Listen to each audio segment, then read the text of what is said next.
Buenas tardes y bienvenidos a este taller de actualización en Chemsex.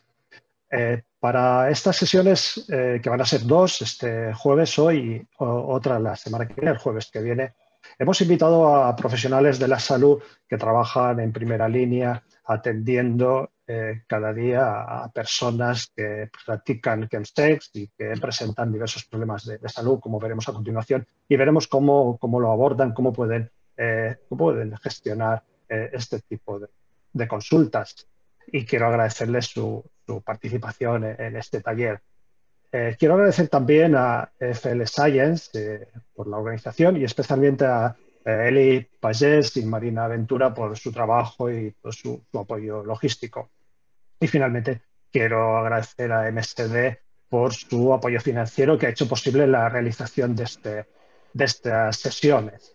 Sin más, quiero dar la palabra al doctor Joan Colom, que es el director del programa de prevención, control y atención al VIH, ITS y hepatitis víricas, y también es subdirector general de drogodependencias del Departamento de Salud de la Generalitat de Cataluña, para que nos diga unas palabras de introducción a esta sesión. Quiero ya que dejar el máximo tiempo posible a los compañeros, a los profesionales que van a hacer las sesiones. Así que, por favor, Joan, adelante. Muchas gracias, doctor Coll. Muchas gracias, Pep, por invitarme a participar en este coloquio, en este taller, en estos talleres que se darán estos próximos 2 días. Y es un placer para mí compartir esta sesión inaugural. Entiendo y comprendo y comparto con todos vosotras y vosotros la problemática del Chemsex, un problema que desde hace años venimos siguiendo, trabajando, analizando, y que sin duda es un problema de salud pública importante. Está claro que no todo uso sexualizado de sustancias se puede llamar chemsex, ¿no? Y así lo definió muy bien el segundo Congreso Europeo de Berlín del año 18 sobre este tema. Pero cada vez sabemos mucho más o conocemos más concretamente la situación y el contexto y las consecuencias del chemsex, ¿no? Por ejemplo, los últimos datos de la encuesta europea que coordinamos precisamente aquí desde Cataluña con el CEISCAT nos dan unos resultados iniciales de contacto de la situación muy relevantes, ¿no? En esta encuesta a nivel europeo, insisto, y también a nivel español, a nivel catalán, nos daban un grupo de personas que habían utilizado el uso sexualizado de drogas en los últimos 12 meses un 18,6%, que habían utilizado sexo grupal un 13,4% y que habían utilizado algunos de los sitios, espacios, settings propios de Chemsex en una buena proporción. Pero si además de eso añadimos el consumo de drogas, estamos delante de una situación realmente más compleja, ¿no? Y el consumo de drogas, incluso inyectadas, aparte de los esteroides anabólicos o medicamentos con receta, la prevalencia que nos daba en el último año fue del 1,3 o del 2,1 vez o 2,1% alguna vez en la vida. Entre estos, además, nos salía que el 28, casi el 30% se había inyectado alguna vez con una aguja o jeringuilla previamente usada por otra persona. Cataluña era la segunda comunidad con mayor prevalencia en todo el Estado español. Por tanto, está claro que eso conlleva problemas, eso puede conllevar problemas relacionados también con las propias adicciones, así sustancias tan tradicionales como el alcohol, la cocaína, HB y el popper se añaden sustancias con una importancia mayor en este sentido, como puede ser las metanfetaminas, la tina, o las catinonas sintéticas como la mefedrona, y eso va a determinar situaciones diversas, como conocéis ampliamente cada uno de los que os habéis apuntado a este seminario. Está claro que la tina además puede provocar una fuerte adicción, y si además le añadimos, como decía antes, el posible uso, aunque minoritario, del slamming o la vía inyectada, aumenta la práctica de riesgo. Y esto tiene consecuencias, como decía, en salud pública relevantes. Aparte de la afectación personal, individual y comunitaria, eso tiene impacto también en el ámbito de las infecciones y eso tiene impacto en el VIH y eso tiene impacto en la hepatitis y en otras infecciones de transmisión sexual. De ahí la importancia del uso, por ejemplo, de la PrEP. Afortunadamente en España tenemos desde hace ya un año, más de un año, la PrEP autorizada en el Sistema Nacional de Salud. Cataluña en este sentido ha sido, yo creo, una comunidad pionera que ha dado apoyo a este tipo de estrategias y hoy podemos decir que tenemos, aunque nos gustaría tener aún más, ¿no? Pero tenemos el mayor número de personas en programa y por tanto eso va a conllevar seguro una disminución de la incidencia de la prevalencia del VIH, pero además hay que incorporar muchas otras vías, muchos otros ámbitos. Por ejemplo, ¿por qué no? Otro proyecto importante es el Disfruta Sin C, realizado con las organizaciones no gubernamentales de aquí de nuestro entorno, con las entidades comunitarias, dirigido a hombres gays y bisexuales, con la idea de el poder, cómo no, autotestarse y a partir de ahí identificar correctamente su situación virológica. Aparte de toda esta estrategia, creo que el chemsex necesita del apoyo constante y permanente y multidisciplinario de distintos ámbitos, ¿no? El ámbito de las adicciones, el ámbito de las infecciones, el ámbito de del VIH, como decía antes, de las infecciones de transmisión sexual, de las hepatitis, necesita claramente un ámbito que es clave y que hoy da respuesta precisamente a este seminario, que es el ámbito de la actualización o de la formación continuada. Es imprescindible actualizar conceptos, mecanismos, maneras, accesos, pero además no podemos hacerlo sin la mano de todos los actores que intervienen en el proceso. Nosotros, conscientes de esta situación, hemos participado activamente en la guía realizada por el Plan Nacional a nivel del Estado español, del Ministerio, donde hemos participado activamente, y también hemos creado toda una estrategia aquí en Cataluña con 4 líneas de trabajo muy concretas que van desde la prevención de riesgos y daños a la detección, orientación, intervención y formación. Y vamos a ver hoy seguramente con toda seguridad con las ponencias que nos van a continuación cómo se interviene, de qué maneras, con qué límites, con qué barreras, con qué dificultades. Sin duda, concluyo, lo que es más importante aquí es poner a la persona en el centro de la intervención y atenderla en el lugar más adecuado, más pertinente, más accesible, con mayor prestigio para la propia persona, con mayor capacidad de respuesta. Y eso no lo podemos hacer sin un trabajo impecablemente coordinado, como decía antes, entre todos los actores y especialmente me atreveré a decir entre las entidades comunitarias y la red de asistencia. Nada más, desearos lo mejor en estos 2 seminarios, desearos lo mejor, evidentemente, en el día a día y agradeceros vuestra colaboración más allá de hoy y del jueves próximo en lo que representa este trabajo cercano, diario, permanente, sistemático y de calidez, sin la cual es imposible llegar de forma correcta, coherente y efectiva a lo que pretendemos, que es disminuir el riesgo, disminuir el impacto e intervenir adecuadamente ante un problema de salud pública, como decía, que tenemos entre nosotros. Muchísimas gracias, agradecer otra vez más a la Fundación, como no, y al doctor Coll la invitación a participar en este seminario. Muchísimas gracias, Pep, cuando quieras. Sí, muchas gracias, doctor Joan Colom, por palabras. Antes de presentar a la primera ponente, quería recordaros que podéis ir haciendo preguntas, podéis ir mandando las preguntas y al final de las presentaciones, es decir, a las 18:30 hora española, sé que hay personas que se han apuntado también de Sudamérica y aprovecho para decir que tenemos unas 350 personas ya que se han registrado. Estamos muy satisfechos por esta participación. Y sin más, presentar a la doctora María Martínez del Hospital Clínic de Barcelona, que nos va a hablar sobre la situación actual, detección y concienciación del problema. María, por favor. Bueno, pues muchas gracias y buenas tardes a todos. Muchas gracias a la organización de estos talleres por haberme invitado hoy. Yo soy especialista en la unidad de VIH del Hospital Clínic de Barcelona y una de las personas responsables de los proyectos que llevamos a cabo en el área del chemsex, tanto a nivel clínico como a nivel de investigación. Y yo os voy a hablar en los próximos minutos sobre cuál es la situación actual, cómo podemos conocer un poco mejor el fenómeno y también dar algunas herramientas para hacer una mejor detección del mismo en nuestra práctica habitual. En definiciones del chemsex se utilizan en la literatura definiciones diferentes.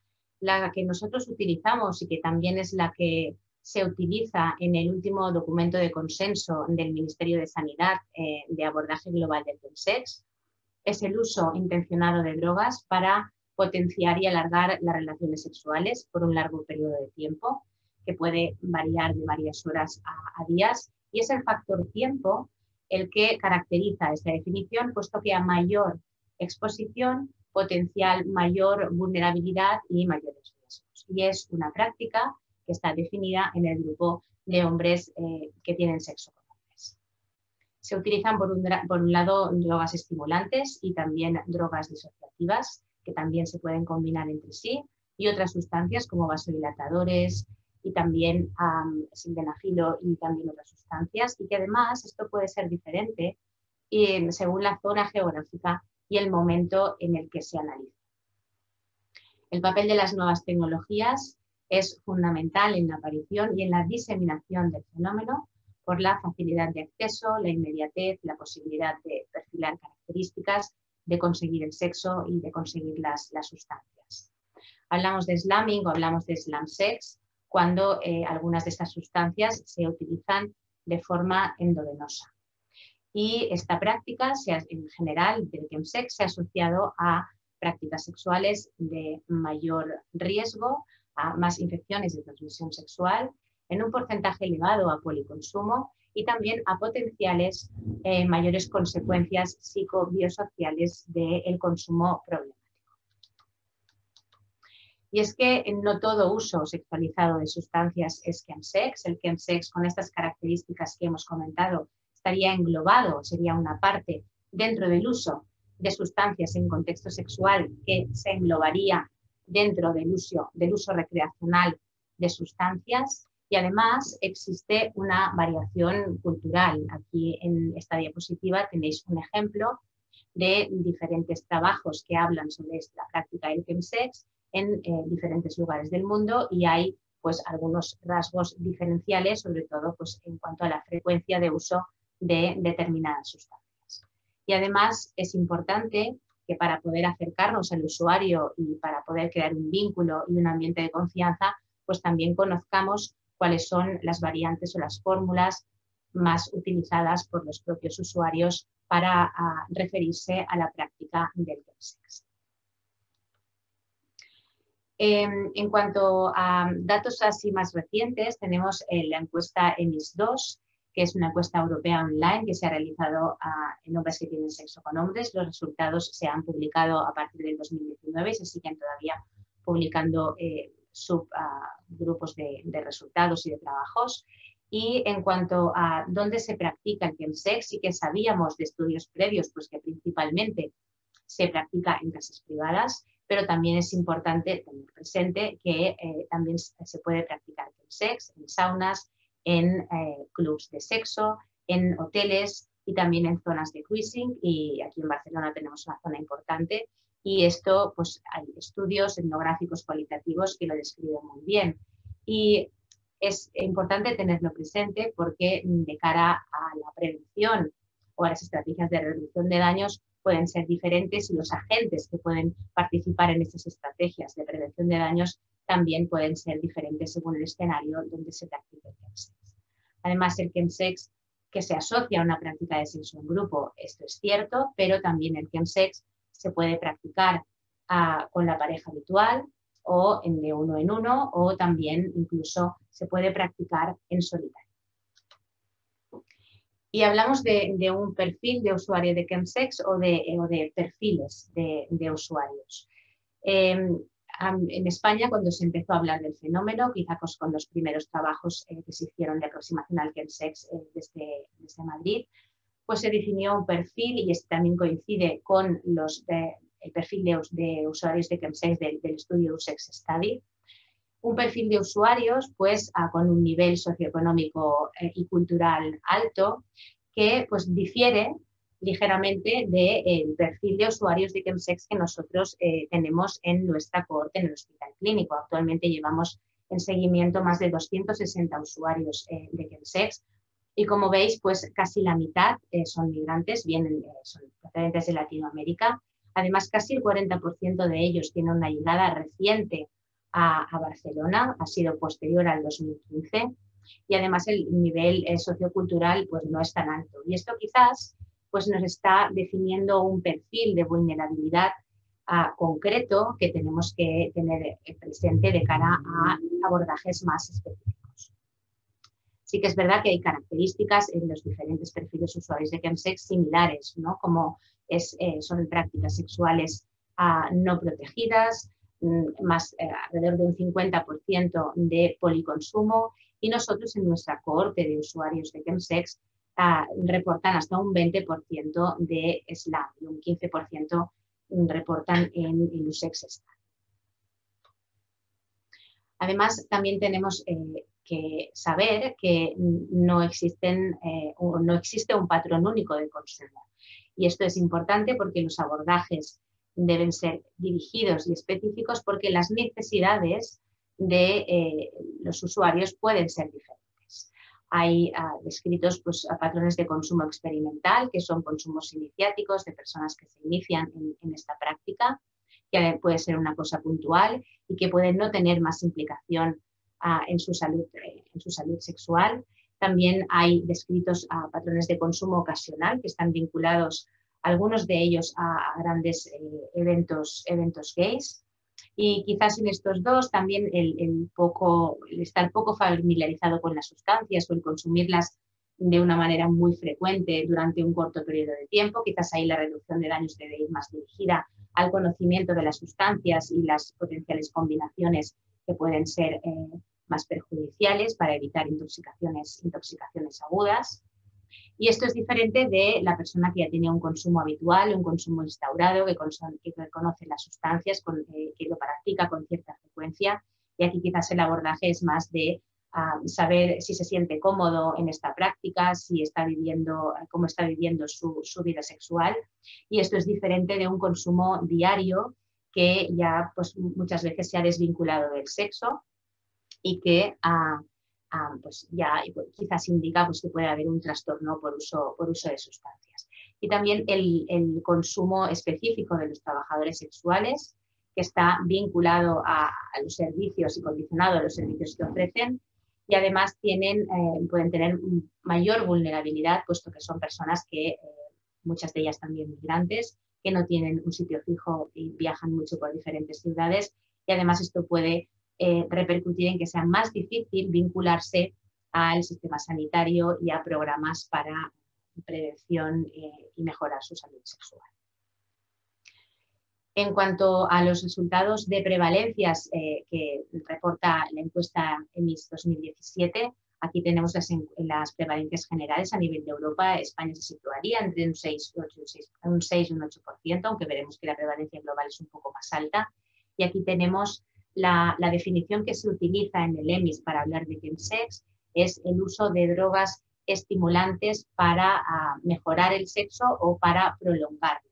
Y aquí quizás pues, no se ha tenido en cuenta, y quizás estas prevalencias pueden estar incluso infraestimadas porque no se han tenido en cuenta otras sustancias depresoras como puede ser el GHB.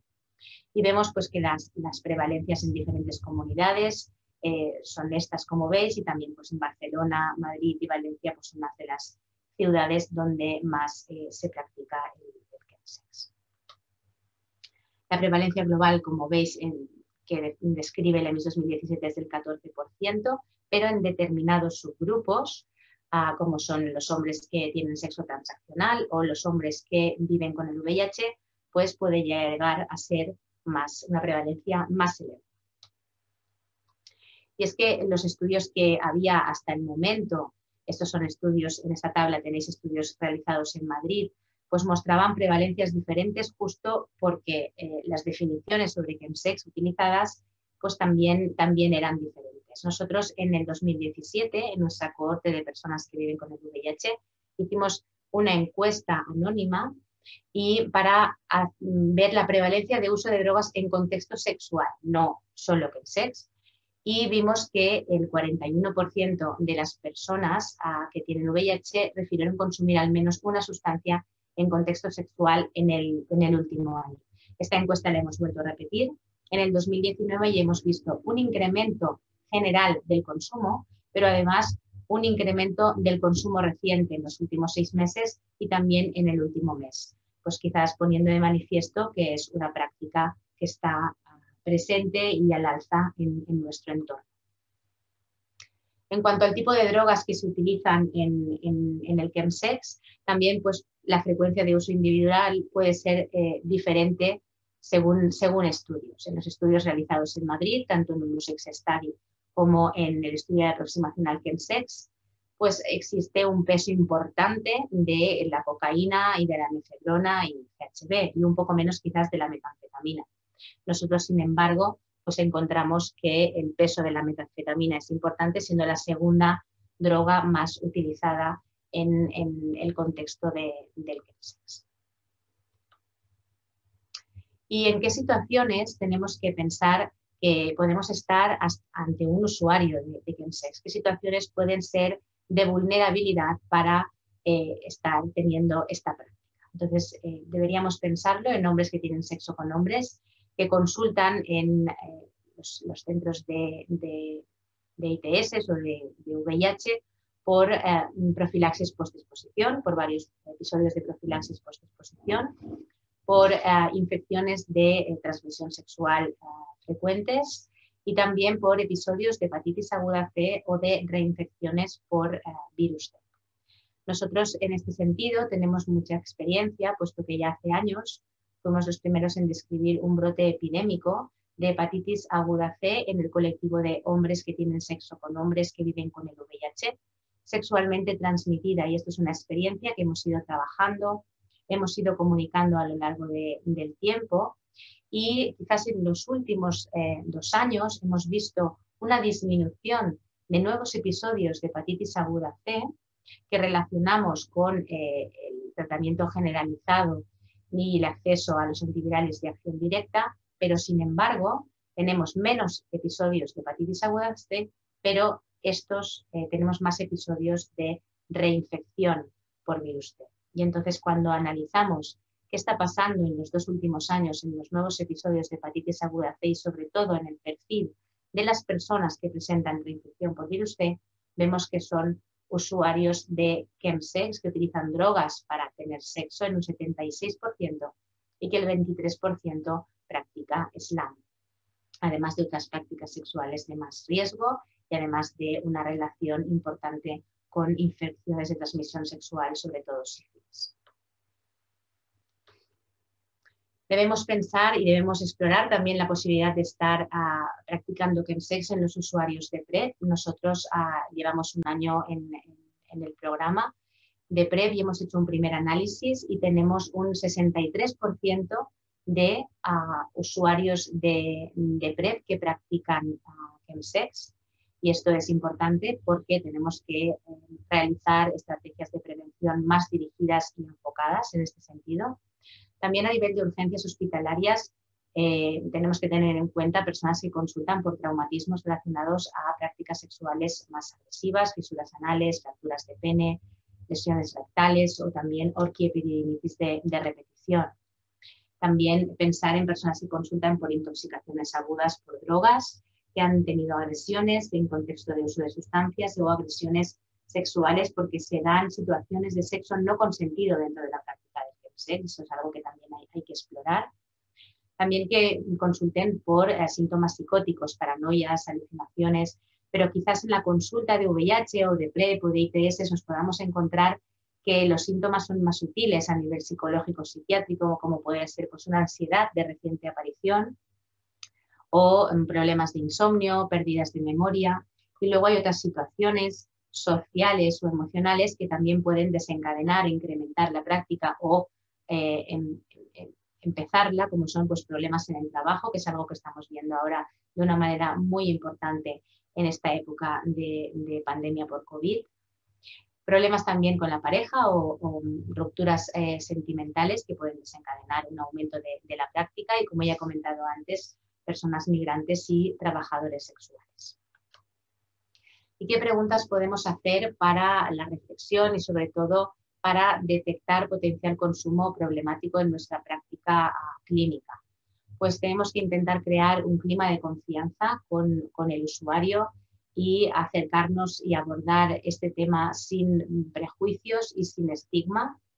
Podemos preguntar con qué frecuencia se utilizan drogas para tener sexo, cuál es la droga o cuáles son las drogas favoritas, cuáles son las que más se consumen, qué vías se utilizan, si se utiliza SLAM, dirigir y explicar estrategias de reducción de daños de esta práctica.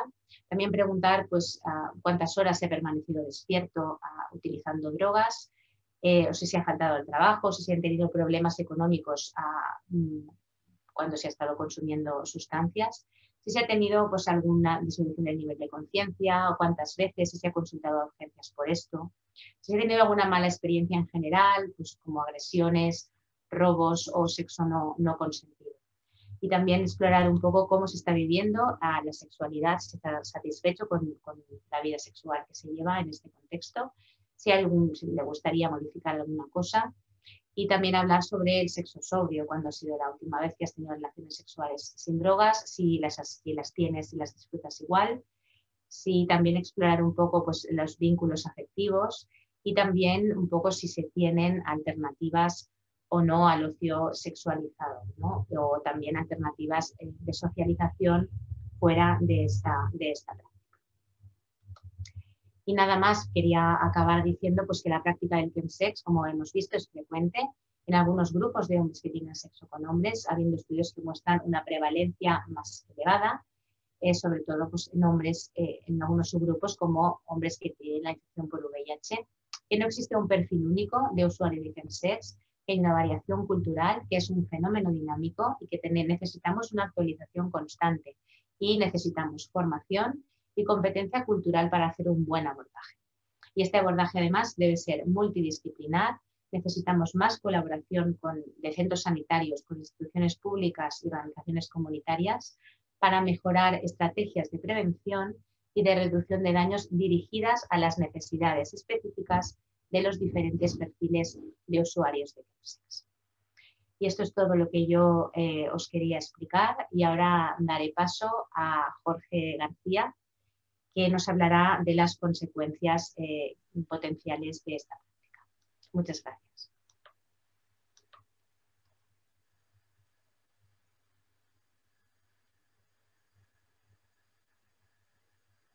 Hola. A ver, un momentito que vea. Vale, ya se puede, perfecto. Hola, ¿qué tal? Yo soy Jorge García, soy médico de la unidad de ITS y de VIH de las Arnas Vall d'Hebron. Bien, antes de todo agradecer a los organizadores del curso por la invitación y a mí me toca hablar de las consecuencias físicas asociadas al chemsex. Como hemos visto, el chemsex es la conjunción del uso de drogas en las actividades sexuales y, por lo tanto, las consecuencias físicas que vamos a ver van a ser derivadas del uso de drogas, pues bien de la sobredosis, del uso prolongado, dependiendo también de las vías de administración y de la abstinencia o la dependencia, y también consecuencias derivadas de la actividad sexual, que bien son, como ya hemos visto, infecciones de transmisión sexual o problemas físicos. Cada uno de estos capítulos y vamos a ver las consecuencias más frecuentes de las drogas más características y también los consejos que podemos dar a nuestros usuarios cuando los vemos en la consulta para minimizar estos problemas. Bien, respecto a la sobredosis o al uso de las sustancias en dosis más elevadas de las adecuadas, vamos a revisar las drogas más habituales.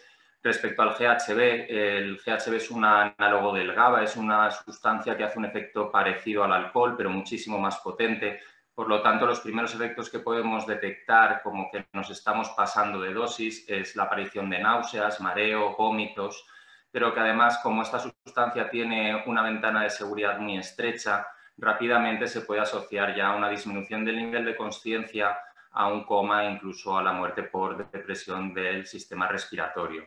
Es muy importante, por tanto, que a nuestros usuarios les informemos sobre lo que se conoce en el mundo anglosajón como el GeoClock, y es intentar dosificar las tomas de GHB, intentando que no se tome más frecuente de 1 hora y media o 2 horas. Para esto pues, se pueden enseñar trucos como utilizar un cronómetro o un temporizador.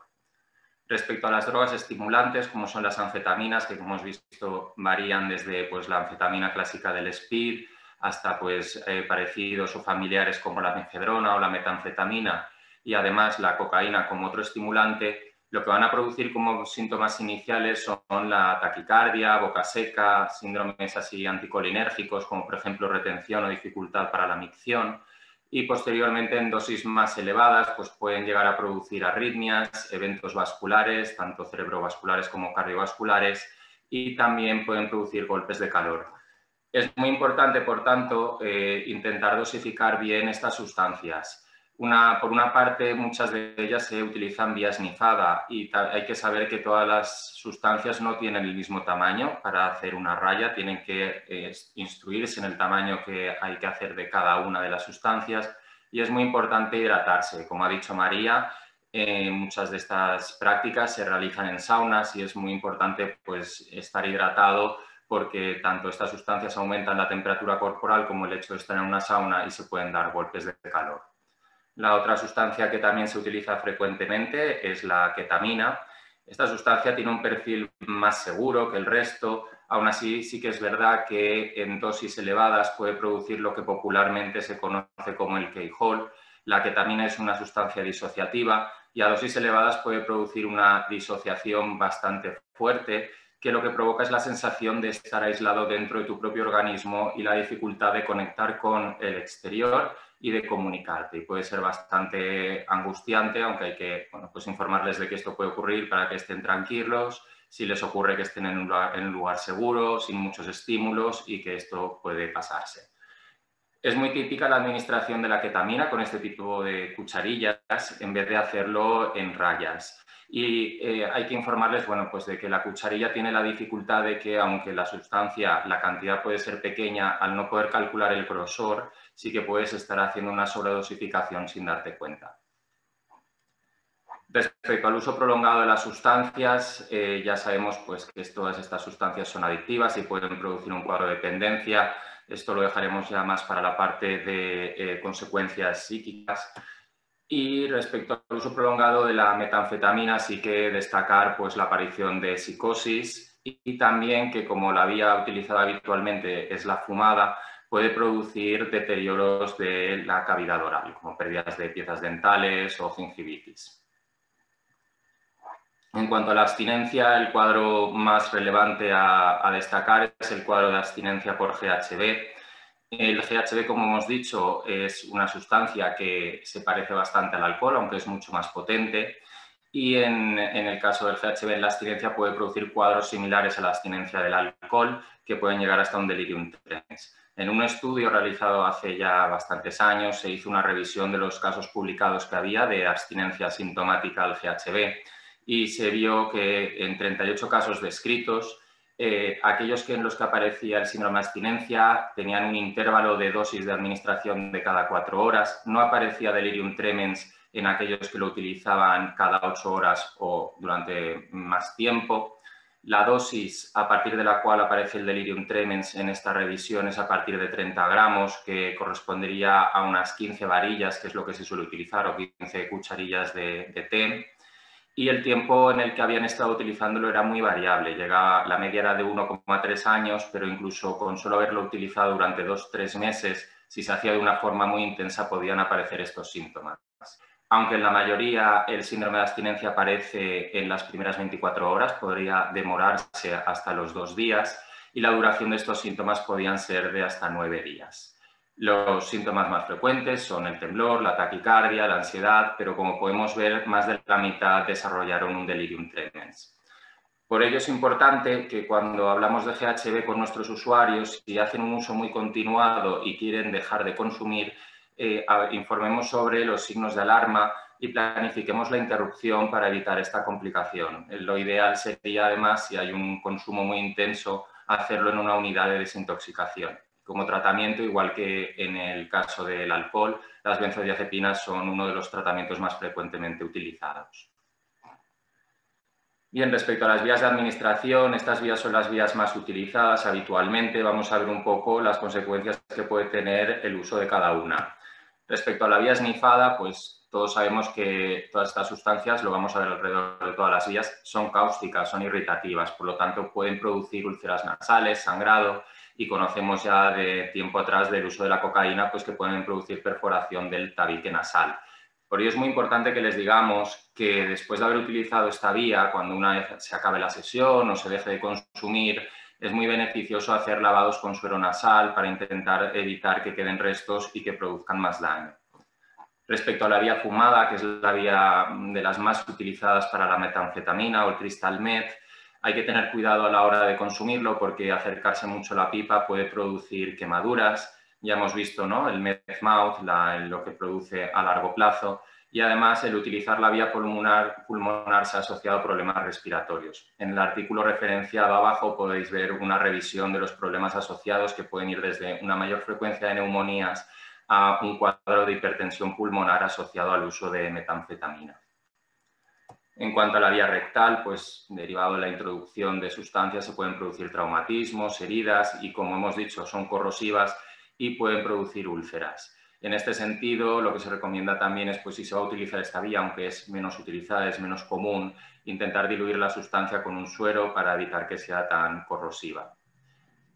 Y respecto a la vía endovenosa, lo que ahora se conoce como slamming dentro de este fenómeno, pues en esta vía ya hay bastante experiencia, ¿no?, en cuanto a los problemas que puede producir, desde infecciones locales, abscesos cutáneos, hasta cuadros más graves como una tromboflebitis séptica o endocarditis de válvulas derechas.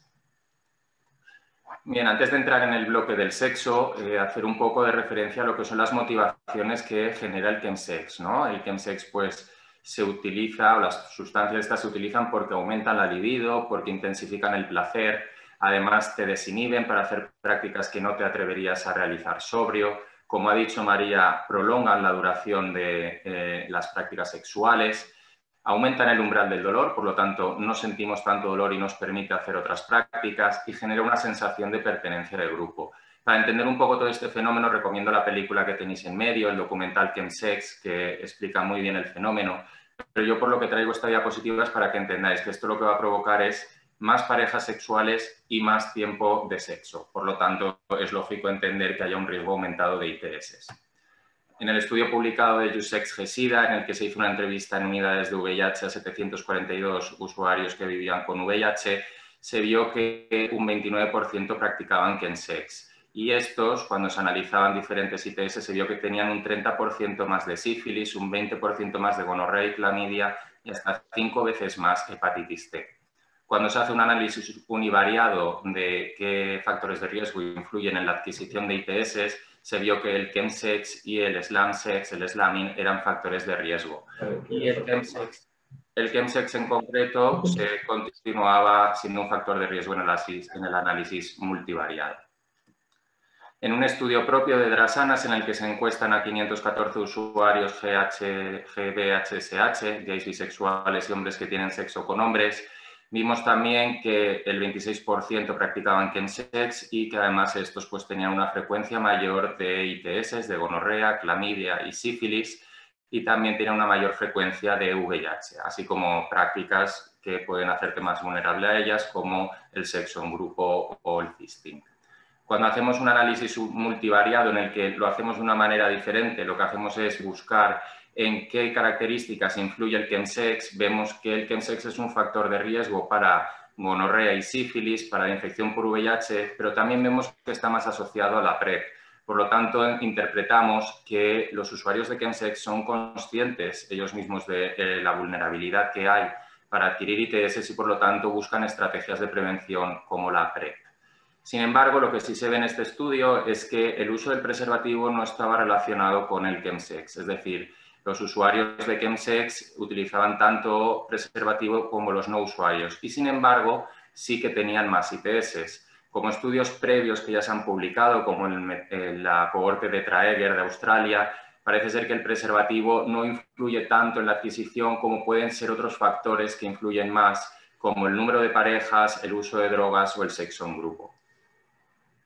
Bien, para finalizar, como consecuencias físicas que podemos tener derivadas de pues, estas sesiones prolongadas de sexo en las que además sentimos menos dolor, pues podemos tener desde complicaciones locales anorrectales como fisuras, trombosis hemorroidales y también podemos tener problemas, pues como ha dicho ya María, también a nivel genital.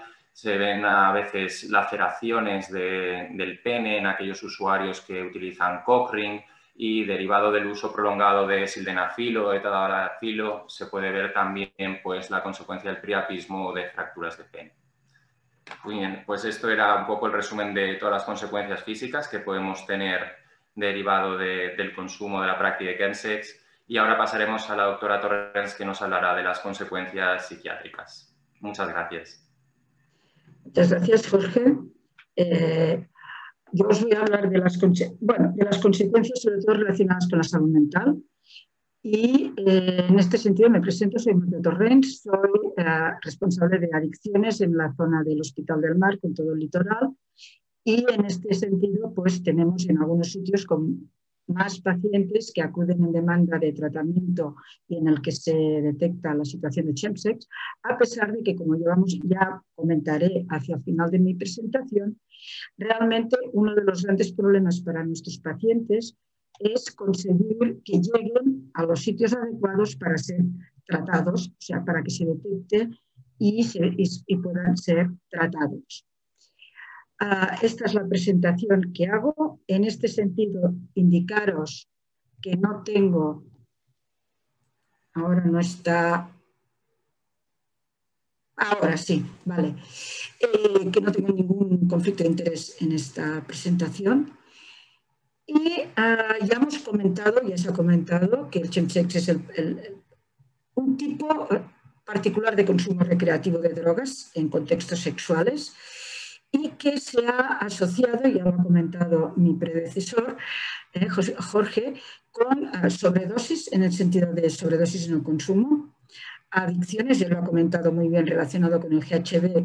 Uno de los temas que también ha comentado y que vamos a hacer incidencia en ellos también es que no es una sola droga la que se suele tomar, que además hay mucho consumo de alcohol en el mismo contexto y es más habitual el policonsumo que el consumo de una sola sustancia. Y hay problemas de adicciones y, pues evidentemente, aparecen otros problemas de salud mental que ahora comentaremos y que, sin ninguna duda, pues tienen impactos importantes en la salud sexual, en las relaciones sociales y afectivas, entre otros aspectos, como ya hemos comentado, de problemas más de tipo de infecciones que ya se han ido comentando. Volvamos a la encuesta EMIS del 17.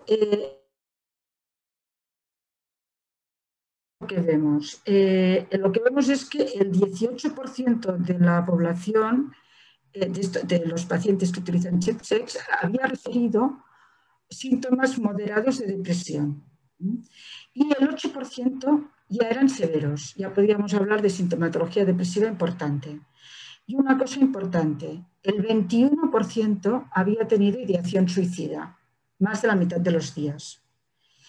Otro punto relevante, estos síntomas psicopatológicos, aquí no estamos hablando de diagnósticos porque es una encuesta en la cual es el propio usuario el que contesta, no hay un diagnóstico, pero fijaros que está obtenido mediante la escala de PHQ y con 10.000 usuarios. Y lo que vemos es que es más frecuente encontrar estos síntomas psicopatológicos en los menores de 25 años, sin estudios superiores, desempleados y con dificultades económicas, que no tienen pareja estable y con un estado serológico en relación con el consumo desconocido.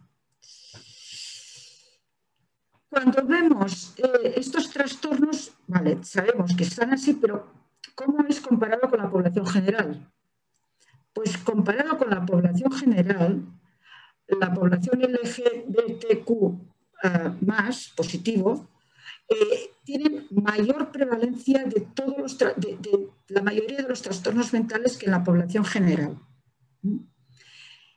Un punto importante, sobre todo lo que tienen es un riesgo de tentativa de suicidio el doble.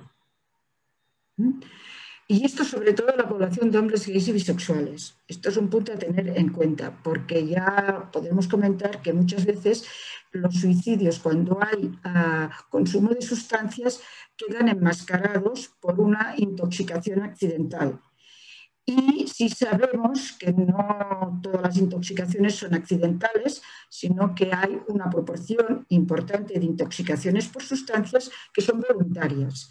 O sea, un concepto importante a tener presente. Son personas con mayor riesgo suicida y que, a comparación de la población general, disponen de una arma suicida más cercana, que es una sobredosis de alguna de las sustancias.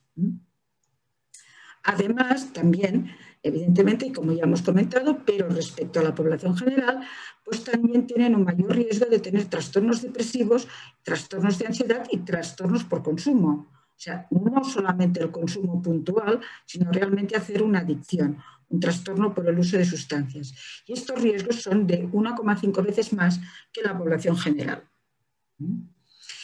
Si miramos aquí, fijaros, en esta tabla lo que os presento es los resultados de la encuesta EMIS por tipos de sustancia y los resultados de la encuesta edades del mismo año, aprox, que sería respecto a la población general.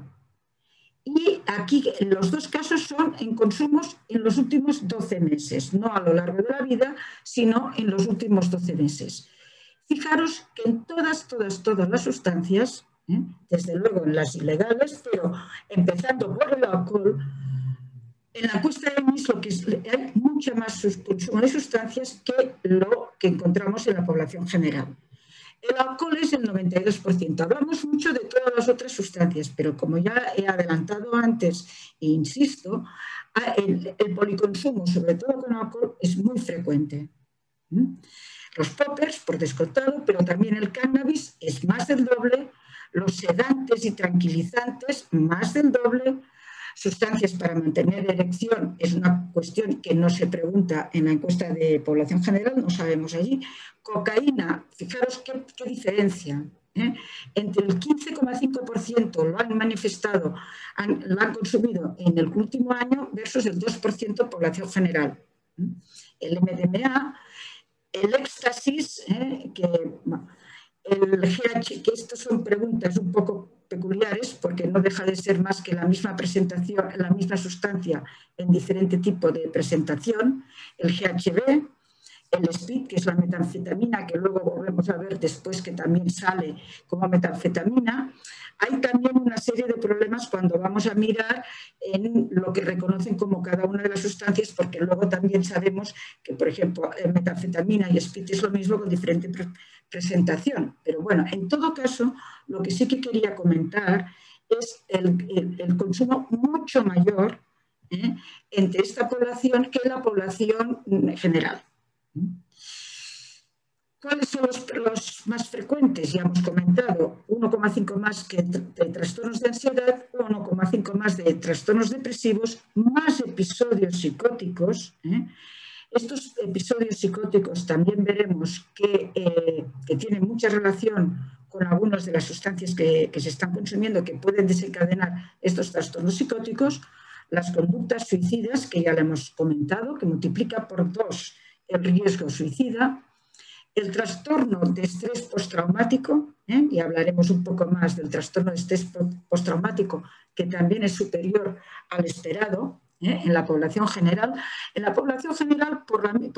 las mismas franjas de edad, y los trastornos por consumo, las adicciones a sustancias. No hablamos de las adicciones no comportamentales, perdón. Este es un tema que en este momento es más discutible, que todavía no sabemos los datos, pero que son todas las adicciones sin sustancia. Esto es un tema que para hablarlo en otro momento. ¿Y por qué hay esto? ¿Es provocado por el consumo? Pues no está claro. Probablemente en algunos casos es provocado por el consumo de sustancias, como ya se ha comentado antes, metanfetamina, por ejemplo, el cristal, el speed da trastornos psicóticos importantes y trastornos psicóticos imposibles de diferenciar de una psicosis primaria, de una esquizofrenia. O sea, ante un paciente con un cuadro psicótico, si no sabes que ha tomado metanfetamina, no lo puedes diferenciar de un cuadro psicótico de origen esquizofrénico, o sea, sin consumo.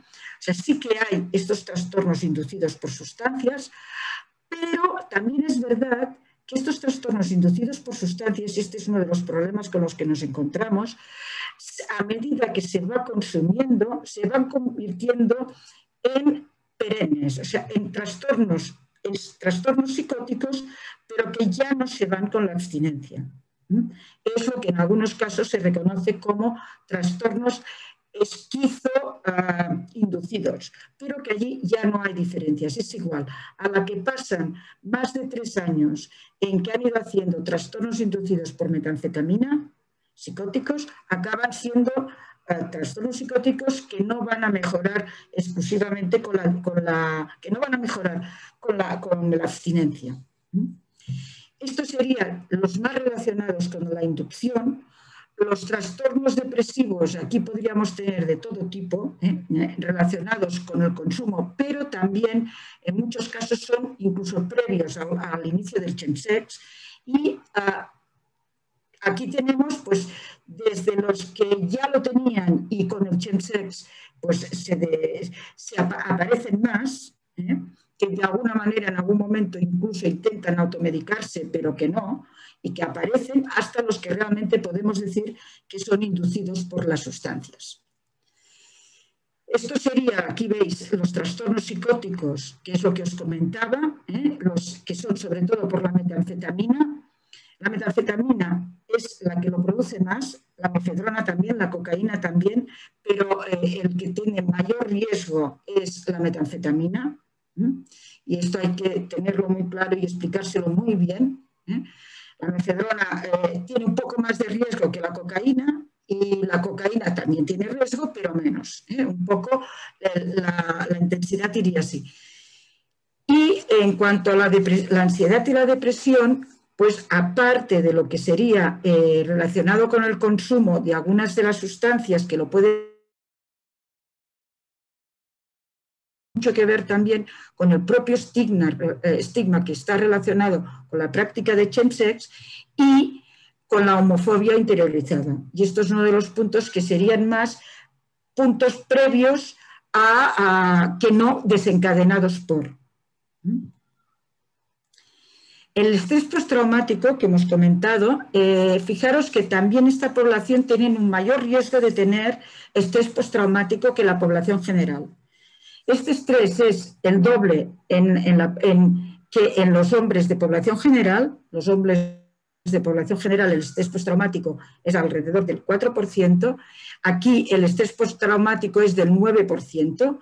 Y en las mujeres que tienen siempre más estrés postraumático que en los hombres, también es el doble en esta población que en lo esperado en población general. Y hablo del estrés postraumático porque ya sabéis que en este momento es uno de los temas que también se están trabajando más y cómo el chemsex además puede reaumentar. Que aquí sería un poco pues, el trauma, la falta de cuidados, la falta de autoestima, consumo de sustancias, nuevos eventos traumáticos que aparecen durante este consumo de sustancias y que esto está llevando a cabo, se está llevando a término el hecho de que se tengan incluso que preparar intervenciones específicas para disminuir y en todo caso no aumentar la retraumatización de los usuarios de chemsex en el caso de que previamente ya hubieran tenido este tipo de problemas. Otros aspectos clínicos a comentar en este sentido. Fijaros, esto sería el consumo, esto es el euro HIV de edad, y sería un poco en la situación de cómo consumen estas sustancias. Estas son las sustancias que dice que consumen en el contexto sexual, pero también, y es muy importante para ver las posibilidades de que desencadenen adicción o que también desencadenen los trastornos psiquiátricos, la frecuencia de consumo. Una vez más, en lila, que es el que se consume en 24 horas, o sea que se consume, el último consumo fue hace 24 horas, fijaros que cuando el último consumo es hace 24 horas, en las encuestas poblacionales lo único que te están diciendo es que son los consumidores frecuentes, los que probablemente tienen un trastorno de consumo. Mientras que en azul, que sería alguna vez en la vida, no necesariamente van a tener problemas con este consumo. Esto es importante porque no es lo mismo cuando hablamos de problemas de consumos alguna vez a la vida que cuando hablamos de consumos en los últimos 12 meses, que ya nos dan una idea más clara de problemas, que sería aquí lo que viene en amarillo, o en los últimos 6 meses, en el último mes, que serían las 4 últimas semanas, en la última semana, los 7 días, o en las últimas 24 horas. Fijaros, insisto, lo que más se consume es el alcohol. O sea, el que tiene más problemas de consumo es con alcohol, con poppers, el tabaco, cannabis también, la cocaína, la ketamina, el GHB, los sedantes. Los otros también hay, pero si vais viendo por las frecuencias de consumo también os da una idea de dónde vamos a tener más problemas de consumo y los efectos propios de este consumo, cuáles pueden ser. Entonces, esto es insistiendo, ¿no? ¿Cuáles van a ser los problemas? Pues la ansiedad, ya lo hemos dicho, la depresión, los episodios psicóticos. En cuanto a las conductas suicidas, importante porque es un tema que nos suele quedar poco, que preguntamos, y que a veces se interpreta más como un problema de que se han pasado de dosis y no acabamos de preguntar adecuadamente, de manera que tengamos la respuesta adecuada, la respuesta certera, que es un poco lo que también comentaba la doctora María, que es preguntar adecuadamente para obtener la mejor información. Hay que preguntar y hay que estar al tanto de este riesgo suicida, que ya hemos visto que es el doble que en la población general. El estrés postraumático hay también que trabajarlo, y el trastorno por consumo, que va también a depender, pues por el alcohol. Hay muchas veces que hay problemas de trastorno de consumo de alcohol que se puede agravar pues con los otros, también por la interacción con las otras sustancias que se van a tomar, aumentando pues los riesgos de intoxicaciones. Por esto hay que hacer el diagnóstico y el tratamiento, pero antes de hacer el diagnóstico y el tratamiento, lo que tenemos que hacer es valorar. Y es el punto importantísimo de valoración. Y aquí es uno de los problemas más grandes que tenemos, que es las barreras para que estos pacientes sean valorados adecuadamente. Desde las barreras propias del usuario, que tiene más estigma de ir a los centros de atenciones de adicciones y a los centros de salud en general, con la creencia de que no hay recursos terapéuticos para ellos, que no hay nada donde puedan ir, que no se atreven a explicar su propia orientación sexual, que les da miedo, les da vergüenza hablar de sus experiencias y sus prácticas sexuales, que tiene mucho miedo a ser juzgado, lo cual, desgraciadamente, pues hay que reconocer que en algunos casos es así, pero esto es por lo que tenemos que trabajar. Tenemos que trabajar por desestigmatizar, ¿no?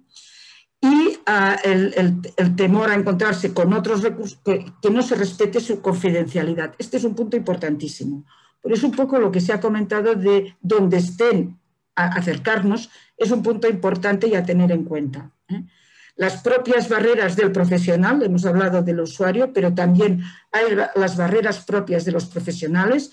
Desgraciadamente, y esto hay que reconocerlo, hay muchos profesionales que no saben ni quieren saber, y este es un tema. y es así. Las dificultades relacionadas con el diseño de la intervención, porque no siempre tenemos el tiempo adecuado para generar la comunicación adecuada, y también con las políticas públicas y la coordinación de servicios. Y ya para finalizar, recordaros que está este documento que acaba de ser publicado, que es el documento técnico sobre el abordaje de la salud mental del usuario con estas prácticas, y en el cual he basado parte de mi presentación, que lo podréis encontrar allá, y que supongo, Pep, que ya conseguiremos cómo hacérselo llegar, para que lo puedan tener aquellos que lo quieran. Y nada, ya acabo aquí justo, me quedan segundos, y acabo y presento al siguiente, que va a ser a Pablo Casero, que os va a hablar más de intervenciones. Yo os he hablado de la situación, Pablo os va a hablar más de las intervenciones que podemos hacer en estos casos. Muchas gracias. Gracias, Marta. Bueno, buenas tardes a todo el mundo.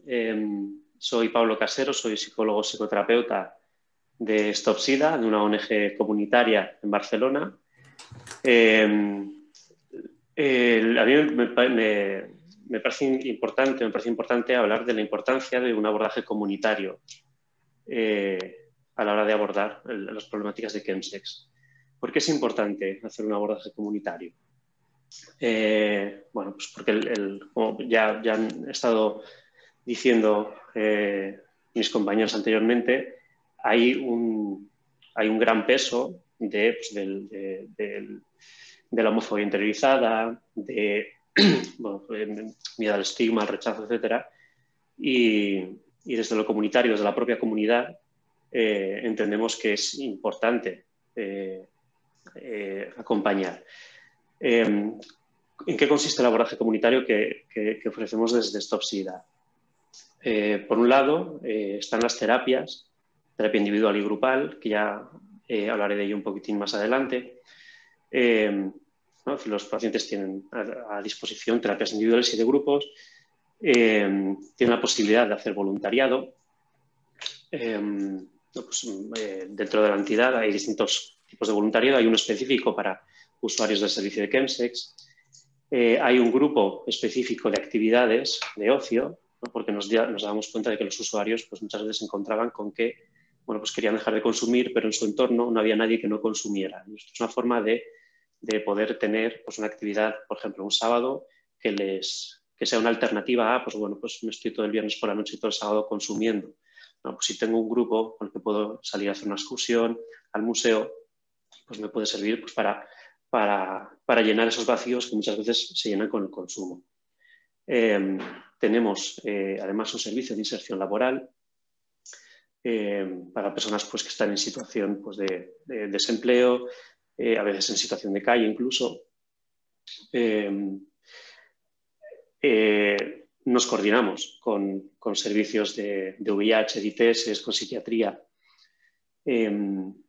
Y un último punto de lo comunitario que creo que es importante, que ya se ha hablado antes, que habéis nombrado, es la importancia de las competencias culturales. ¿Qué es esto? Las competencias culturales es entender, ser conscientes de que estamos hablando de una población particular con una problemática propia que no tiene que ver con un consumo o con una sexualidad, la población general, como decía antes la compañera Marta, que es importante ser conscientes de que la comunidad gay o la comunidad LGTB en general, pero en este caso la comunidad de hombres gays, bis y tienen sexo con hombres, vivimos una serie de situaciones a lo largo de nuestra vida pues, de rechazo pues, social, de la familia, que existe una interiorización de esa homofobia y que tiene una repercusión después a la hora de poder vivir la sexualidad pues, libremente y de una manera sana. Entonces, de las problemáticas que vemos en el servicio, vemos que viene gente pues, que por el consumo pues, acaba teniendo problemas para ir al trabajo, para acudir al trabajo. Hay veces que pierden el trabajo, como consecuencia de ello, y requieren, pues están sin trabajo ni necesitan pues, de una ayuda para encontrar para una inserción laboral, a veces se encuentran sin ingresos, hay gente que se encuentra en situación de calle, que por suerte no es la mayoría, pero nos damos cuenta de que con los meses eso va aumentando. Ya ha hablado antes María ampliamente sobre la incidencia o la prevalencia del VIH y de otras ITS, de hepatitis C en esta población, que es bastante alta, más alta que en los usuarios de otros servicios dentro de la propia entidad. En cuanto a salud mental, como decía la compañera psiquiatra antes, vemos que hay mayor incidencia de patología o de problemática en salud mental de gravedad media o incluso grave. Y de los factores que vemos y es importante también especificar o decir que de la población de la que yo voy a hablar, esto es un poco la gente que nos llega al servicio, a los distintos ¿cómo decir?, servicios, a las distintas actividades dentro del servicio.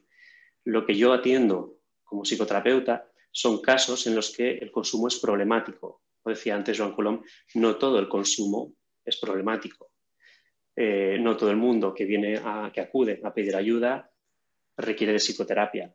Hay gente que requiere de un seguimiento o un sitio al que venir todas las semanas a colaborar para sentirse útil, para sentir que, como hablaba antes también Jorge, de la pertenencia al grupo, sentir que no está solo. Y hay gente que sí que necesita una psicoterapia. Entonces, voy a hablar de los factores de vulnerabilidad de esta población. Por un lado, tenemos el éxodo rural, es decir, hay personas que tienen que emigrar, que tienen que venirse, ya sea de otros países. Aquí en Barcelona vemos mucha gente de Latinoamérica o gente que viene de entornos rurales dentro del propio Estado. ¿Cuáles son las consecuencias de esto? Que hay menos red social, que hay más precariedad laboral y económica, porque muchas veces están en situación de irregularidad.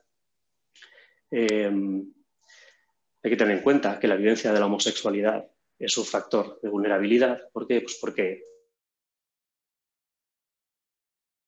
el rechazo de la sociedad, de la familia, etc. Y como decía antes, hay una prevalencia de VIH, hepatitis C. Nos encontramos con que muchas veces el duelo de la salud por la infección no se ha hecho, no se ha acompañado, que lo nombraba María en unas jornadas hace unas semanas, porque muchas veces no se hace un acompañamiento adecuado a la hora de... No hay posibilidad de derivar a un acompañamiento psicológico una vez que se ha hecho el diagnóstico de VIH, y creemos que es importante. Entonces, ¿cómo enfocamos la problemática desde Stopsida? Entendemos el consumo como un intento de solución de una dificultad, no tanto como una adicción en sí, sino como un intento de solución, de una solución en el sentido de con las drogas consigo tener un sexo más satisfactorio. Evidentemente luego hay otras consecuencias, ¿no? Nos centramos en el objetivo del usuario. El usuario, si su objetivo es hacer un consumo regulado, pues acompañamos al usuario en eso. Y ese objetivo puede cambiar a, pues quiero dejarlo, quiero una abstinencia. Pero es el usuario el que lo marca. Nos centramos en la función del consumo. El consumo suele tener distintas funciones, pero las que más vemos es una desinhibición a la hora de tener relaciones sexuales, un aumento del placer y del disfrute, una anestesia emocional, a veces tiene una función identitaria, es decir, es una forma que tiene la persona de verse como una persona problemática, con dificultades. A veces tiene una función de gratificación, pues por un sacrificio, por un dolor emocional. A veces tiene una función de autolesión, en personalidades un poco más desintegradas. En pareja, a veces lo que nos encontramos es que tiene una función de regulación de un juego del poder, ¿no? De regulación de la relación, de la dinámica dentro de la relación de pareja, y tiene también una función de pertenencia al grupo. En cuanto al abordaje, creo que es importante entender que la población que atendemos es una población con una carga transferencial bastante elevada, bastante pesada. La carga transferencial es esas dificultades emocionales que la persona proyecta en el terapeuta y que requiere de un trabajo vincular profundo. Es decir, son personas que vienen con historias, pues, como decía antes, de rechazo por la familia, por la sociedad. En muchos casos hay abusos sexuales, hay abuso, malos tratos, abandono, negligencia por parte de las familias. Y eso, pues, deja unos traumas, ¿no? Y como hablaba antes la compañera Marta, del estrés postraumático, es algo que es importante trabajar. Otro de los trabajos que hacemos, en lo que incidimos, es en hacer una reconstrucción de la sexualidad. Muchas veces las personas llegan con dificultades para tener un sexo sin drogas. Incluso hay gente que consigue dejar de consumir drogas, pero lo que nos encontramos es que ya no consiguen tener sexo. Y tenemos que acompañar en hacer un trabajo con la sexualidad y que la persona pueda volver a disfrutar de su sexualidad, de una sexualidad menos intensa, que dure menos horas, que entienda que es natural una sexualidad así, que no es natural estarse 2 días follando, 2 días empalmado y poder disfrutar de cosas más, bueno, de una sexualidad sin drogas. Y en los casos más graves, el trabajo lo limitamos, bueno, no lo limitamos. Es decir, en casos más graves no se puede hacer tanto una intervención psicoterapéutica y el acompañamiento o el abordaje consiste más en un acompañamiento, en una contención emocional, en una escucha. Ofrecemos terapia individual y también terapia grupal. ¿Qué es lo interesante de la terapia de grupo? En la terapia de grupo lo interesante es, como decía antes, que es hacer un trabajo vincular. Lo interesante es que pues los usuarios se pueden ver identificados en los compañeros. Eso les puede ayudar a través de fenómenos, pues, de resonancia, de espejo, a revelar, ¿no? Es decir, a tomar conciencia de aspectos que no puedo ver de mí mismo, ¿no? Si yo estoy acostumbrado a verme en un espejo siempre desde el mismo ángulo y en el grupo me devuelven desde este ángulo, desde este, acabo teniendo una imagen de mí mismo más completa, más compleja, y eso me puede ayudar a tomar conciencia de sobre qué cosas, a tomar conciencia de cómo me relaciono, de qué cosas pongo yo a la hora de vincularme, ¿no? Y que eso seguramente tiene mucho que ver también con cómo me vinculo con la sustancia o cómo me ayuda a vincularme a la sustancia, ¿no? Pues muchas veces esa desinhibición o esa anestesia emocional a lo que ayuda es a poderme permitir estar íntimamente con el otro, sin miedo a que me hagan daño, sin miedo a que me rechacen, sin miedo a que me vuelvan a tocar en heridas antiguas que están todavía sin curar. La idea del grupo es decir, el grupo ayuda al grupo en sí, a los usuarios, a enfrentarse a aspectos, pues, que cuesta afrontar muchas veces, pues, a los elementos más agresivos. Es decir, los elementos más agresivos, pues, muchas veces hablaba antes de lo autolesivo, de lo emocional, ¿no? Pues del enfado, de la tristeza. Esto ayuda a, pues, no sentirse solo, a poder afrontar estas cosas en compañía. El tipo de trabajo que hacemos en el grupo es un análisis del grupo por el propio grupo. Es decir, si el propio grupo no es tanto el terapeuta el que está haciendo un trabajo individual en grupo, sino que el terapeuta está más como conductor de esa dinámica, y la propia dinámica, ¿no? Pues de, ostras, esto que tú dices a mí me resuena, me veo identificado en esto, a mí me pasó esto. Este juego de espejos que se da en la terapia de grupo es lo que ayuda al cambio, es lo que facilita el cambio.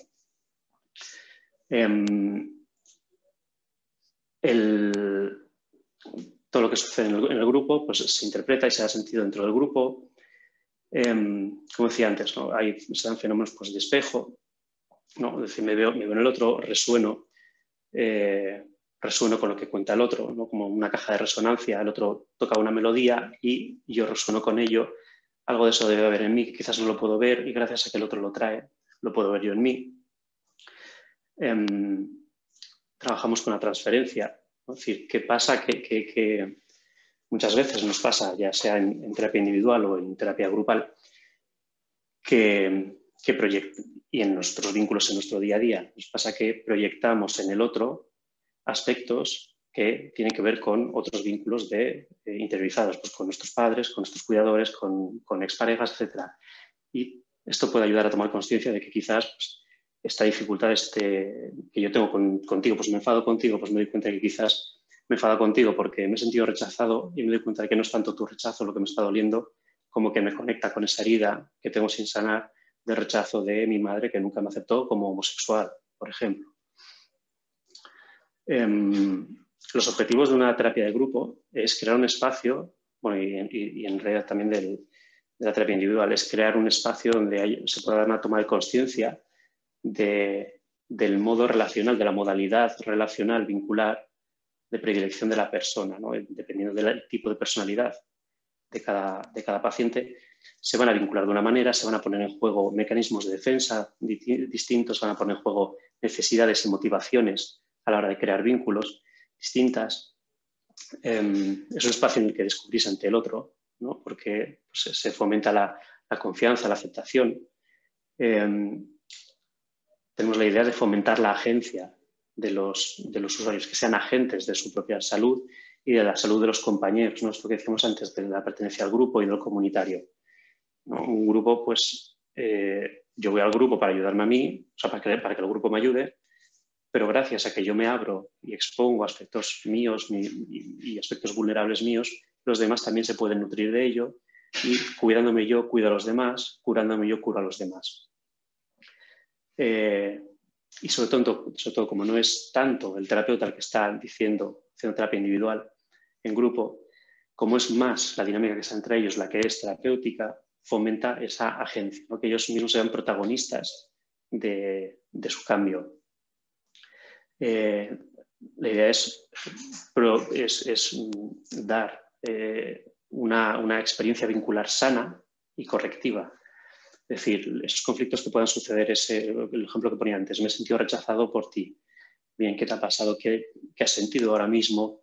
¿No? Es decir, quizás en nuestro día a día, pues frente a un enfado, frente a un rechazo, frente a un abandono, no resolvemos eso. Nos vamos, nos separamos y aquí lo que podemos hacer es trabajarlo. El setting de la terapia de grupo es pues, bueno, una sesión semanal de 1h30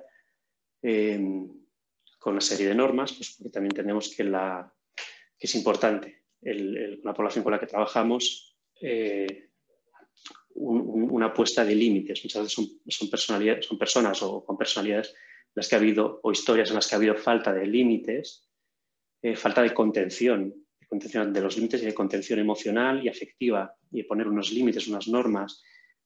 Esto no se puede hacer aquí, que parece como muy básico, pero tiene sentido hacerlo porque esa puesta de límites que es necesaria para que se dé el desarrollo sano de la persona en su maduración, muchas veces nos ha dado en la terapia. Es importante que eso esté y garantizar eso para que las personas puedan interiorizar, puedan integrar esos límites y puedan descubrir lo sano y lo sano y lo curador que es tener límites. Y creo que ya está. He intentado ir rápido para ajustarme al tiempo. Creo que no me he dejado nada. Pues ya estaría.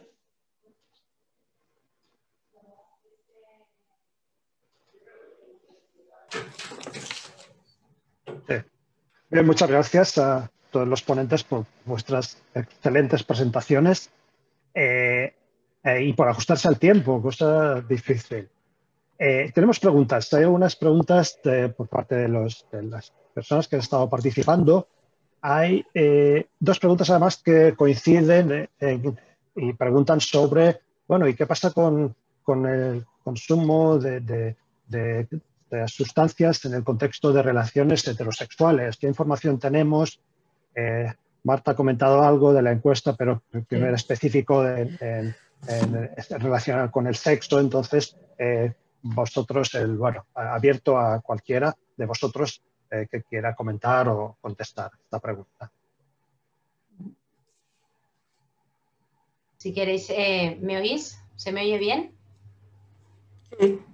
¿Sí? Sí. Si queréis contesto yo, o si quieres, Jorge, también puntualizar alguna cosa.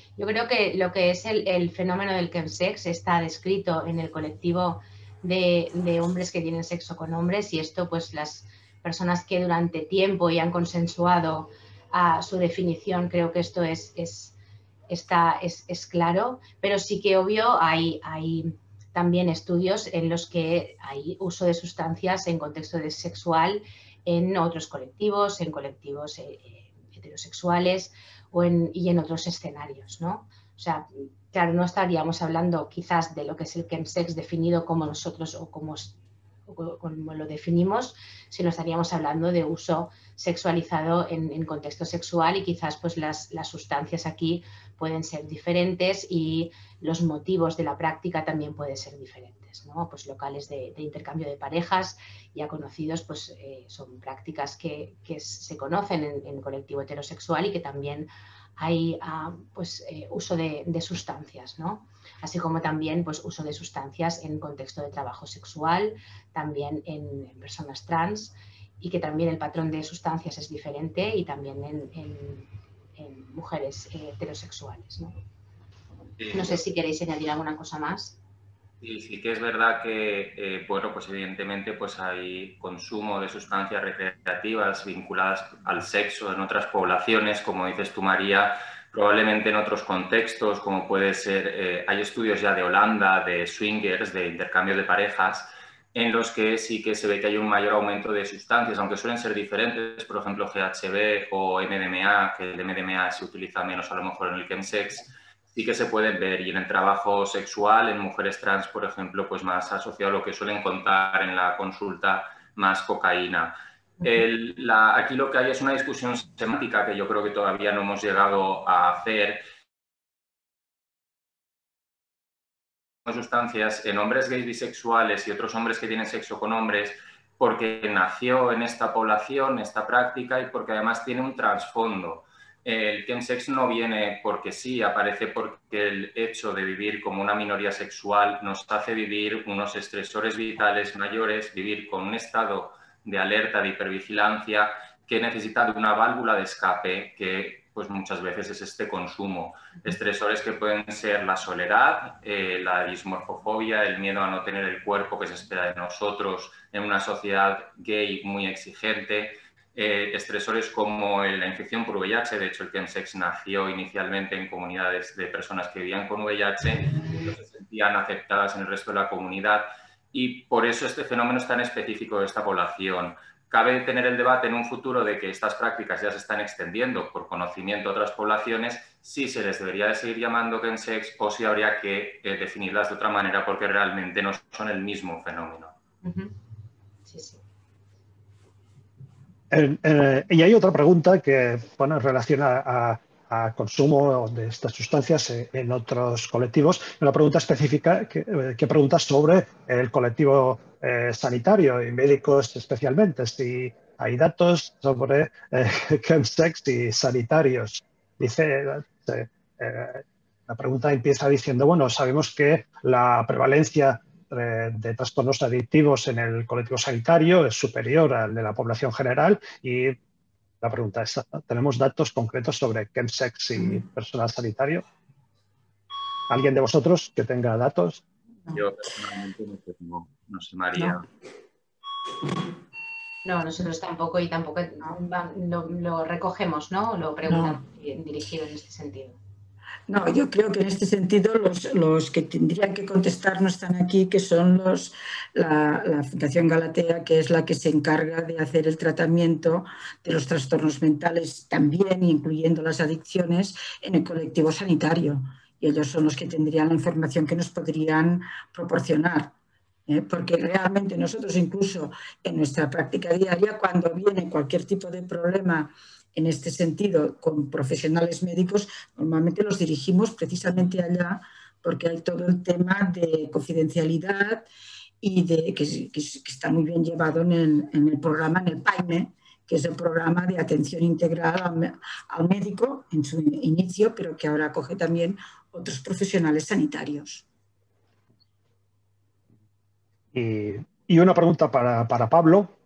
Pablo, si estás, es una internista, Sheila Ruiz, una internista de Tarragona, que nos pregunta, bueno, si tengo algún paciente, ¿cómo se puede poner en contacto, cómo se puede derivar a vuestro servicio? Bien, pues mira, tienes la página web de Stop SIDA, la general. Está la página web específica que tenemos, que es chemsex.info, y en la página web tendrás el teléfono de contacto, el email, así de simple. Gracias. Y una pregunta para Jorge. Es alguien que nos dice que, bueno, que tiene experiencia con episodios de intoxicación por GHB y que ¿qué harías ante un caso, una persona inconsciente por sobredosis por GHB, pero que no lo lleva, no quiere llevarlo al hospital, o que se puede hacer en una situación como esta?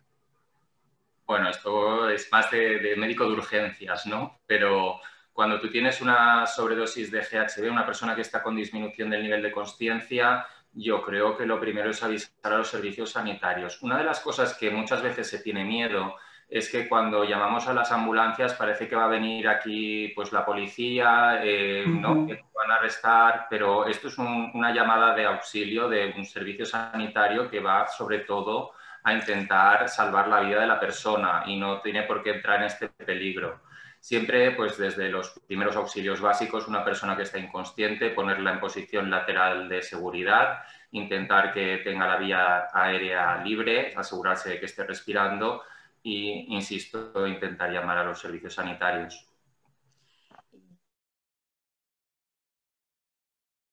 En cuanto llegan a urgencias, que es muy importante que quien sepa lo que se ha tomado, que esté allí, informe al sanitario que se va a hacer cargo de él.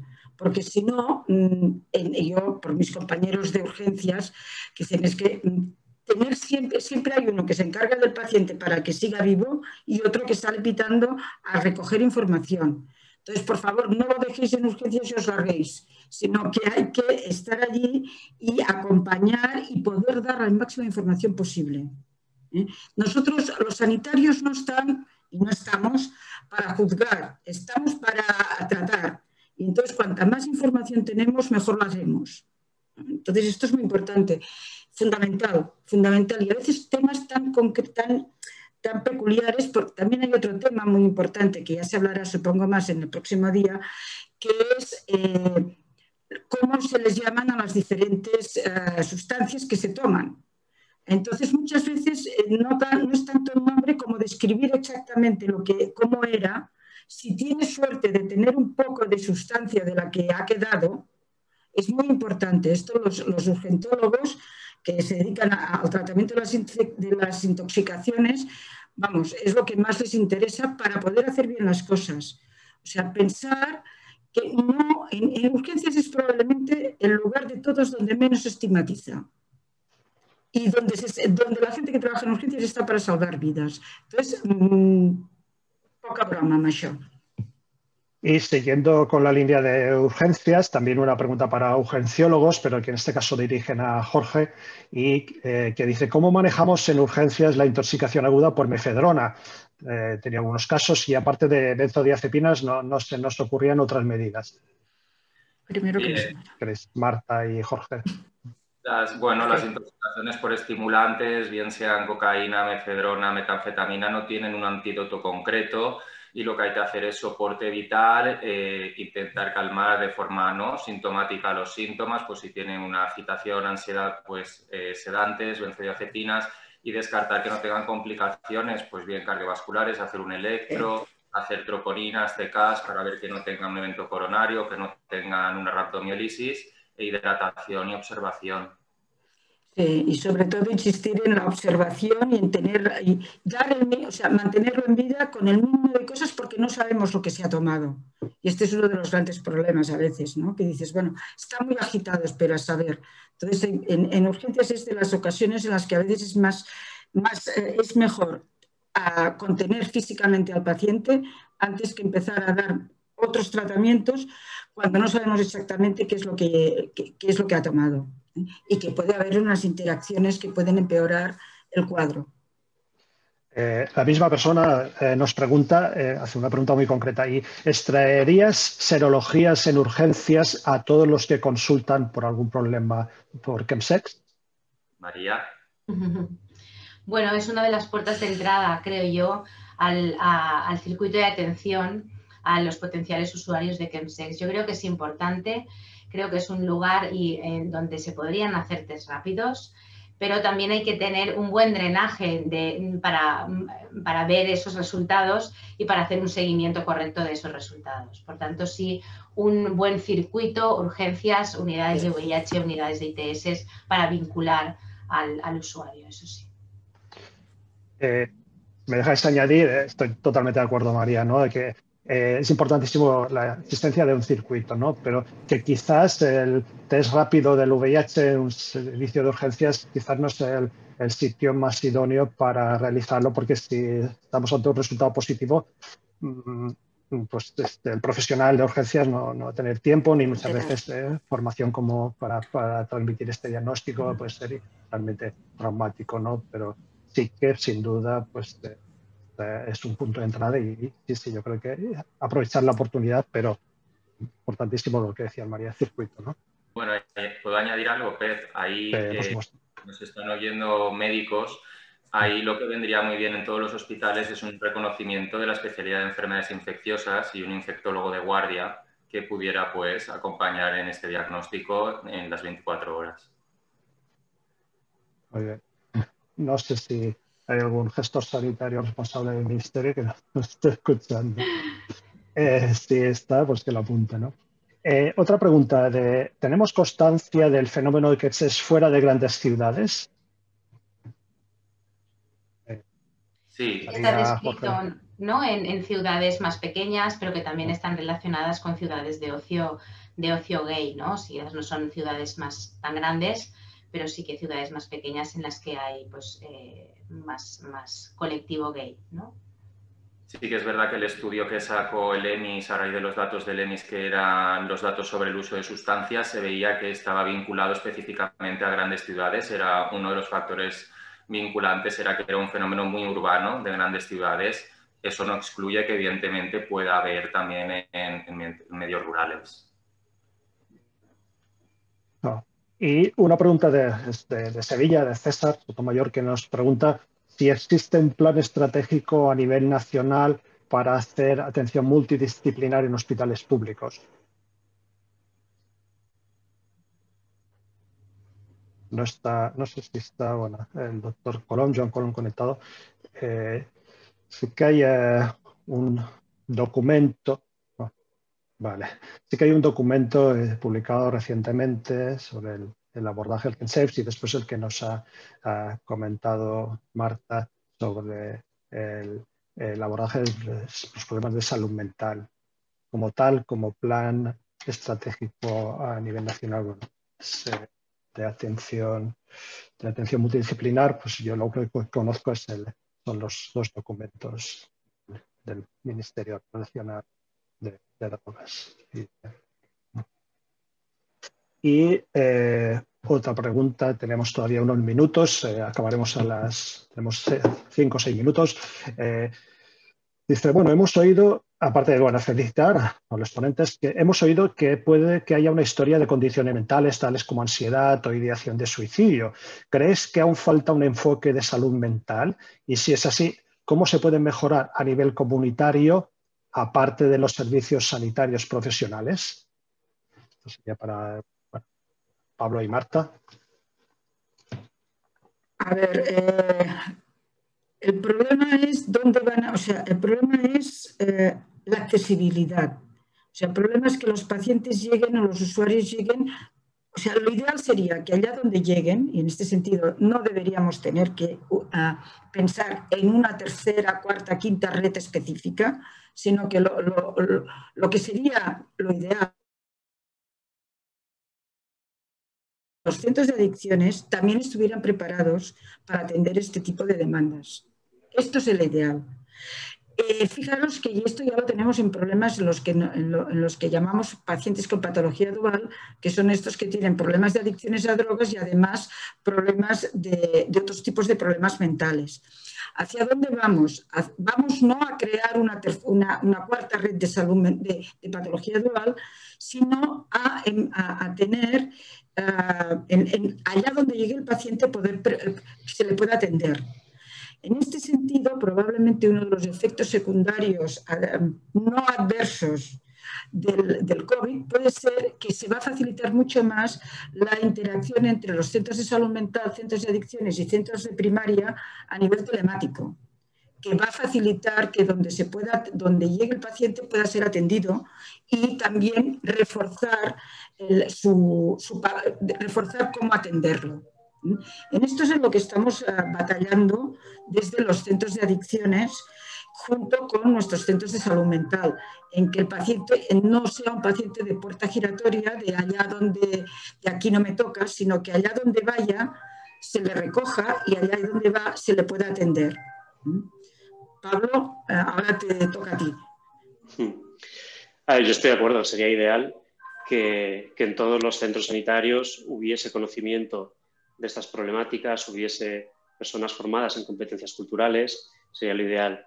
Por desgracia no es así y creo que además, aunque fuera así, yo creo que hay un hecho diferencial que marcamos las entidades comunitarias, que es que podemos hacer un abordaje distinto al que se puede hacer en el ámbito hospitalario o sanitario, que es pues, lo que comentaba antes, ¿no? Pues que podemos ofrecer voluntariados, grupos de encuentro, GAMS, grupos de ayuda mutua, grupos de actividades y de ocio.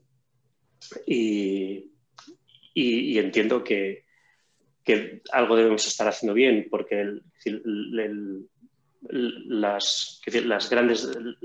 grueso de la población que atendemos nos viene derivada, sobre todo del Hospital Clínic y de otros centros sanitarios y hospitales grandes de Barcelona. Entonces yo creo que estaría bien, como digo, que hubiese formación en esto, pero creo que los centros comunitarios, o sea, las entidades comunitarias, jugamos un papel muy importante en el abordaje del chemsex. No, pero en este sentido yo no creo que sean incompatibles. O sea, yo creo que todos tienen que ser, o sea, tú lo has dicho muy bien, recibís los pacientes que os llegan pero lo que no debería ser es que solamente os puedan llegar de los hospitales, sino que ya os puedan llegar de otros centros comunitarios de atención de salud mental o de adicciones. Otra cosa es que entonces el abordaje específico, pues vosotros lo podáis hacer. Esto estamos en otras conductas adictivas lo hacemos, o en otros trastornos mentales se hace, que hay centros específicos que se dedican a manejos específicos en un momento determinado. Pero lo que sería importante es que la puerta de entrada pueda ser más amplia, para que pueda ser donde el paciente se pueda sentir más cómodo para acudir. Esto es lo que yo defiendo en este sentido. Y que actos como el de hoy pueden facilitar pues, que haya más gente que sepa más y que lo vea más claro y que sepa dónde, o sea, que lo pueda aceptar y a partir de aquí el paciente pues ser remitido o compartido, no me gusta la palabra derivar, sino compartido con centros más específicos que pueden aportar una parte del tratamiento. Pero lo que no puede ser es que sea todo en un solo, o sea, que sea más amplio, que se reconozca pues, como otro tipo de abordaje, de enfermedad, de situación. Es decir, que ¿por qué tienen que ser tan diferentes? Si lo que hay es un problema de consumo de drogas, pues allá donde saben de drogas. Quiere decir que no vayamos también a estigmatizar aún más. Esto es, no sé si me explico, pero esta es la idea, que todos los que hacemos atención en salud mental y en adicciones, pues también tenemos que atender esto. Y a partir de aquí, pues dirigirlos a aquellos específicos que necesiten alternativas específicas, pero dentro del seguimiento de la evolución de la enfermedad, de la situación. Estoy totalmente de acuerdo, Marta. Y ya para acabar, porque el tiempo se nos va, 2 preguntas, pero que les vamos a contestar en la próxima sesión, del próximo jueves, porque una es sobre cómo el confinamiento y la situación provocada por la COVID-19 está afectando o ha afectado a las personas que practican chemsex. Y tendremos un ponente que es un psicólogo que está trabajando y que ha seguido trabajando durante el confinamiento y nos explicará cómo ha afectado y qué respuestas se ha dado. Y otra pregunta que se refiere a aparición de nuevas drogas, nuevas formas de consumo, y también tendremos un ponente, Fernando Caudevilla, experto, y que nos va a explicar perfectamente y va a contestar esta pregunta. Así que ya, sin más, daros las gracias por vuestra atención, a todos los participantes y una vez más a mis compañeros, a mis excelentes compañeros. Buenas tardes y hasta la semana que viene. Os esperamos la semana que viene. Gracias. Chao. Chao. Adeu. Gràcies. Adeu, companys. Molt bé, Gràcies. Gràcies a tu. Ens veiem.